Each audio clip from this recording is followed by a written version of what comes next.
Welcome to McPlum, simple solutions served daily. Start by confirming the file or folder shows access denied when you try to open it.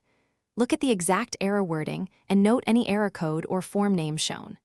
Check whether you are signed into an administrator account on this PC and switch accounts if needed.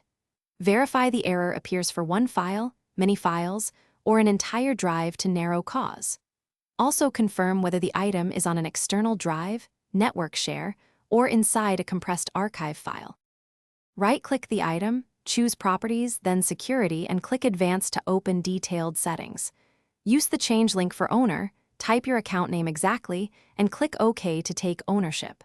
Check Replace Owner on subcontainers and objects when you need access across folders. After ownership, click Edit to add administrators and give full control permission to your account. Apply the new permissions and wait. This may take a few seconds or a couple minutes for many files.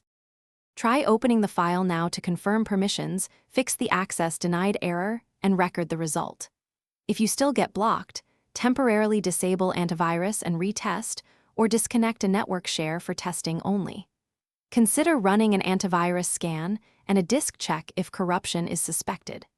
Create a secondary administrator account for recovery and keep system, restore, enabled so you can roll back changes later. Document any steps you took and repeat them.